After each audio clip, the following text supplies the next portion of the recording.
While he was away, the Ice Queen came with all her white spearsmen and attacked the country and conquered it. Then she set us all to work, for she knew that in all the world there were no such smiths as the dwarfs of the Fire King's country, and not until we have forged her the magic chain that binds all but oneself will she set us free to go about our own affairs again. That is why we are all working to forge the links, and if we could but make one that would stand so much as a touch of her finger, we would have hopes of making it. But so far not one has been made but what flies into pieces at her lightest touch. But there," he added, "we must set to work, for the days are all too short for what we have to do." "Wait a bit," said Teddy. "I should like to have a stroke at that chain myself. Will you lend me a hammer and let me try?" "No, no," cried the dwarfs, shaking their heads. "We have no time to waste in lending out hammers and anvil." "Look," said Teddy, taking off his ruby girdle and holding it out to them. "You shall have this if you will let me try." The dwarfs' eyes glittered, and they took the girdle and all crowded around to look and handle it, for they had never seen such fine rubies before, not even down in the middle of the earth. And at last they told Teddy that they would lend him their hammers a while in exchange for the ruby girdle. "Though what can you do with them?" they said. "For look at your hands. They are white and smooth, and not hairy and strong like ours." "Never you mind," said Teddy, "for sometimes white smooth hands can do the work that others can't," and he took one of their hammers in his hand as he spoke. "What will you have to work with?" they asked.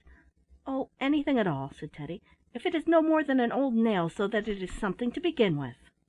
The dwarfs laughed, and picking up an old nail that was on the floor, they laid it upon the anvil. Then Teddy raised the hammer, and the ruby of the ring he wore throbbed and burned until his hand was hot, and his arm was so strong that the hammer was like a feather in his grasp. As he beat and turned the nail he sang, and it seemed to him that the fire sang with him, clear and thin, and sounding like the voice of the Counterpane fairy. "Hammer and turn, the fire must burn, the coals must glow, the bellows blow. Beat, good hammer, loud and fast, so the chain will be made at last. Clankety clink, we forge the link, my hammer bold this chain must hold. The snow shall melt, the ice fly fast, for the magic chain is wrought at last." With these words Teddy threw down the hammer and lifted the chain he had made, and it was as thin as a hair, as light as a breath, and yet so strong that no power on earth could break it. The dwarfs sprang forward with a shout and caught the chain in their crooked fingers. "Wonderful! Wonderful!" they cried. "It is indeed the magic chain that we have been trying to make for all these years. Who are you, wonderful stranger? For there is no smith among all the dwarfs who can do what you have done." Then, without a word, Teddy raised his hand and held it up with the palm turned toward them, so that they saw the ruby in his ring, and when they saw it, they shouted again in their wonder and joy, "It is King Fireheart himself come back to rule the country!" Then all the dwarfs, even from the farthest forges, came running up, and they gathered about the archway of the forge where Teddy stood, and when they saw that it was indeed King Fireheart, they shouted and leaped and threw their caps up into the air. When they had grown quieter, Teddy bade them take him to the Ice Queen, so all the dwarfs led him out and up the mountain, on and on, until they came to a great castle built of ice, but ruddy with the cold light of the aurora borealis that shone behind it. They went into the hall, past the rows of white spearsmen, and when the spearsmen would have stopped them, the dwarfs told them that they were carrying the magic chain that binds all but oneself to the Queen, and so they let the little men pass on, but all the while Teddy kept the ruby ring hidden under his cloak. At last they came to the great chamber, where the Queen sat on a magnificent throne of ice, and when she saw the crowd she started to her feet. "Have you brought it? Have you brought it?" she cried eagerly. "Have you brought me the magic chain?" "Yes," shouted the dwarfs all together, "we have brought it." Then they stood still, and Teddy went on up the steps alone.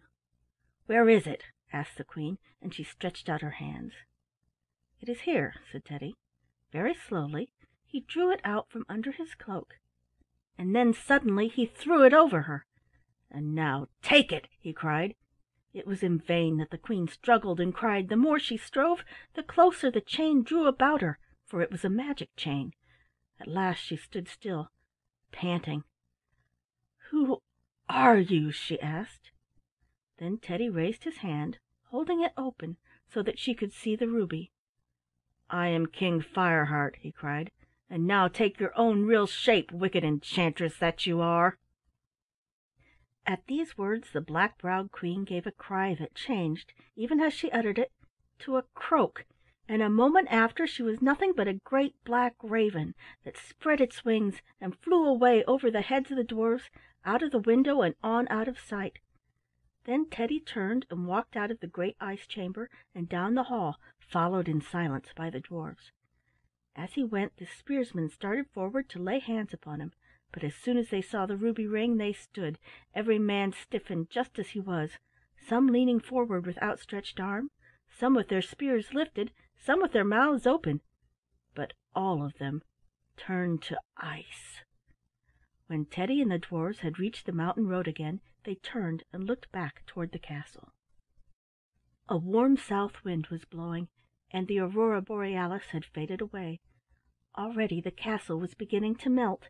The spires and turrets were softening and dripping down. There was a warm red light over everything, like the light of the rising sun. "And now," cried the dwarfs, "will your Majesty come up to your own royal castle?" "Yes," answered Teddy, "I will come." "Quick, quick!" cried the Counterpane Fairy. "It's time to come back." Teddy was at home once more. There was the flowered furniture and the fire burning red upon the hearth.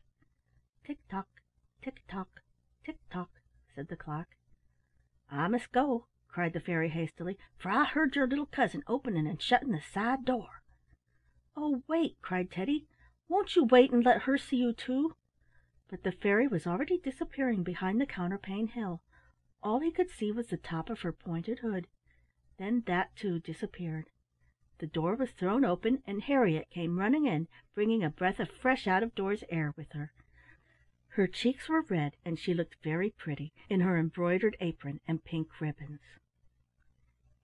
Chapter 6